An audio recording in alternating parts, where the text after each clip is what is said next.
Suspect sa pagpatay sa ilang silingan ni atong Disyembre 25, mitahan sa barangay o sa kapulisan. Sinuan meron din sa report.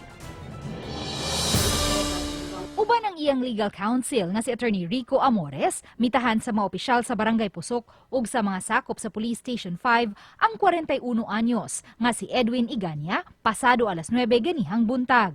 Si Edwin ang usa sa 8 ka mga suspitsado sa pagpatay sa 30 anyos nga si Joel Tunyakaw niadtong Disyembre 25 sa alas 7 sa gabii. Matod ni Edwin, gihamok siya sa iyang konsensya, hinungdan nga nakahukom siya nga itahan ang iyang kaugalingon. Ano ko dama nga magkasugat man ang akong nabiktima. Iyam kong gisukmag. Paguman, nalamba ko, iyam kong ituok. Yung kamot ko nga makalikay ko siyang kamot.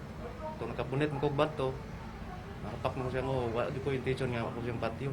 Ako gi-interview yun ni silang tanan, ang 8, o niya, after sa toro nga interview, siya mo ni angkon nga siya nagpatay, way labot to ang 7. Nahitabo ni ang krimen o kalasiti sa gabi, di na ng panahon na nga wala pa'y kurente sa sitio Siminto, Barangay Pusok. Nga, gamay ni nga dala na ali, gamay ra maglisod og sugat ang 2 ka tawo.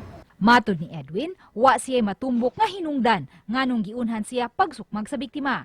Apan iyang giangkon nga may karaan silang panagbingkil sa igsuon ni ini nga si Jonas. Matod sa mga opisyal sa barangay, ang magsuong Tunyakaw makadagang higayunang nalambigit sa mga reklamo. Ay lang kong pasaylo.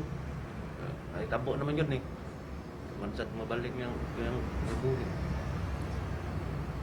Wow, dawat na ng pasaylo no. Kana sila actually sa tulo ka kapitan, gikan sa kung pag-elected kung si barangay councilors, daghan ginagi silang reklamo din hima.